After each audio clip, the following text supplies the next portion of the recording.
আমি সোনালি চলে এসেছি আপনাদের সামনে নতুন রেসিপি নিয়ে। আজকে আমি দুটি রেসিপি বানিয়ে দেখাবো, একটি পোস্ত দিয়ে আলু বরবটি আর একটি পোস্তর বড়া। আমি কিভাবে এই দুটি রেসিপি বানাই প্রথম থেকে শেষ পর্যন্ত দেখতে থাকুন, সঙ্গে থাকুন। তো বরবটি পোস্তর জন্য প্রথমে আমি কড়াটা খুব ভালোভাবে গরম করে নেব। তাহলে ফিরে আসছি কড়াটা গরম হয়ে যাওয়ার পর। কড়াটা খুব ভালোভাবে গরম হয়ে গেছে, এবারে ওতে দিয়ে দেবো সর্ষের তেল।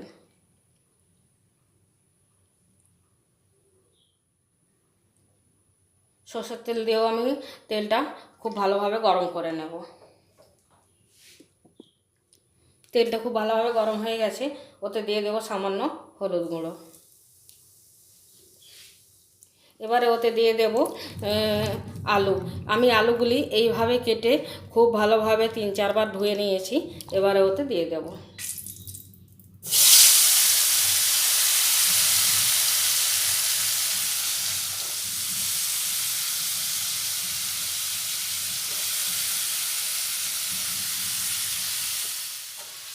আলুগুলো একটু নাড়াচাড়া করে ওতে নুন হলুদ দিয়ে দেব।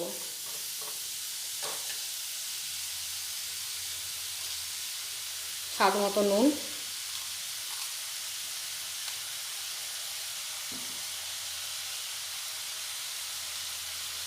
হলুদ গুঁড়ো দিয়ে আলুগুলো খুব ভালোভাবে নুন হলুদের সাথে মিশিয়ে লাল করে ভেজে নেব। তাহলে ফিরে আসছি আলুগুলো ভেজে নেওয়ার পর। আলুগুলো বেশ লাল লাল করে ভেজে নিয়েছি, এবারে তুলে নেব।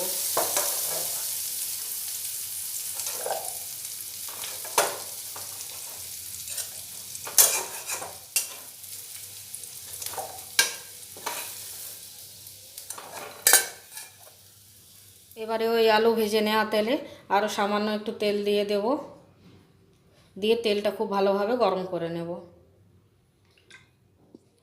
তেলটা খুব ভালোভাবে গরম হয়ে গেছে, ওতে দিয়ে দেবো সামান্য হলুদ গুঁড়ো। এবার ওতে দিয়ে দেব বরবটি। বরবটিগুলো আমি এইভাবে লম্বা লম্বা করে কেটে নিয়েছি আর দিয়ে 3-4 বার খুব ভালোভাবে ধুয়ে নিয়েছি।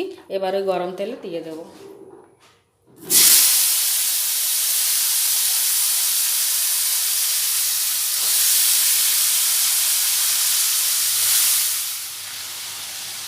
এবার ওতে দিয়ে দেব স্বাদ মতো নুন,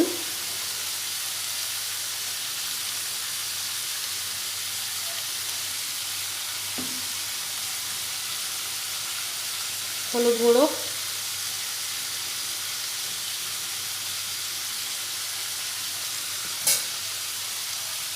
দিয়ে বরবটিগুলো খুব ভালোভাবে ভেজে নেব। তাহলে ফিরে আসছি বরবটিগুলো ভেজে নেওয়ার পর।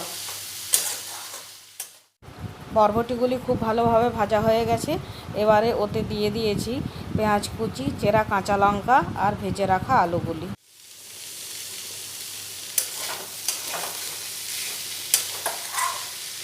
এবারে একটু নাড়াচাড়া করে পেঁয়াজের সাথে মিশিয়ে নিয়েছি, নিয়ে আরও একটু 5 মিনিট ভেজে নেব। তাহলে ফিরে আসছি 5 মিনিট পর। 5 মিনিট হয়ে গেছে।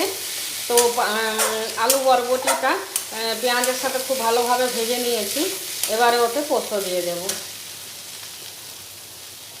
এই যে পোস্ত বেটে জলে গুলে নিয়েছি, এবার ওতে দিয়ে দেব।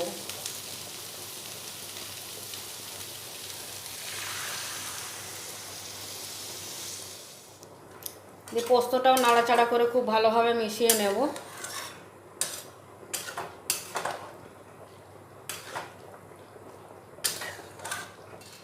দিয়ে ওতে আরও খানিকটা জল দিয়ে দেব, তাহলে বরবটি আর আলুগুলো খুব ভালোভাবে সেদ্ধ হয়ে যাবে।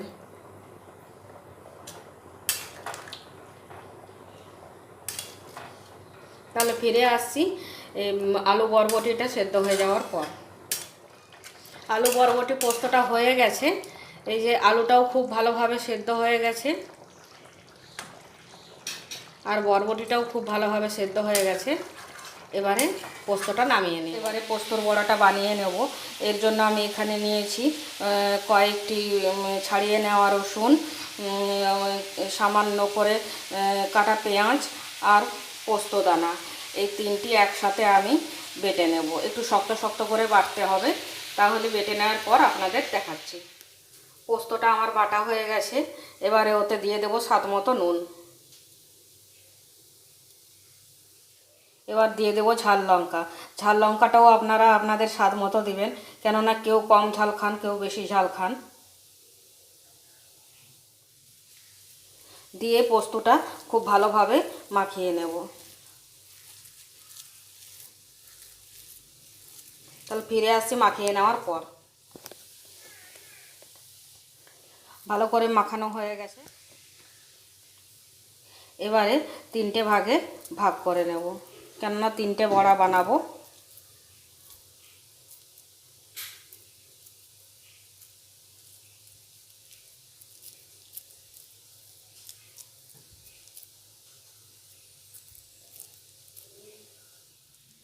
দিয়ে গোল করে বড়ার আকারে চ্যাপ্টা করে বানিয়ে নেব।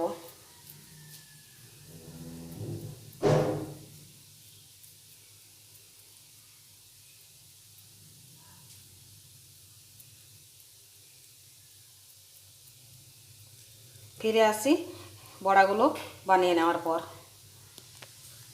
যে একটা বড়া আমার বানানো হয়ে গেছে, এইভাবে সবগুলো বানিয়ে নেব। উনুনে কড়া বসিয়ে গরম করে নিয়েছি, এবার ওতে সাদা তেল দিয়ে দেব। আমি পোস্তর বড়াগুলো সাদা তেলে ভাজবো। তেলটা ভালোভাবে গরম হয়ে গেছে, এবারে পোস্তর বড়াগুলো ওই গরম তেলে দিয়ে দেব। দিয়ে এবারে পোস্তর বড়াগুলো আমি ভালোভাবে ভেজে নেব। ফিরে আসছি ভেজে নেওয়ার পর। পোস্তর বড়াগুলো এপিট ওপিট উল্টে পাল্টে লাল করে ভেজে নিয়েছি। এই পোস্ত বড়াকে আমাদের বাড়িতে পোস্ত ভাজা বলা হয়।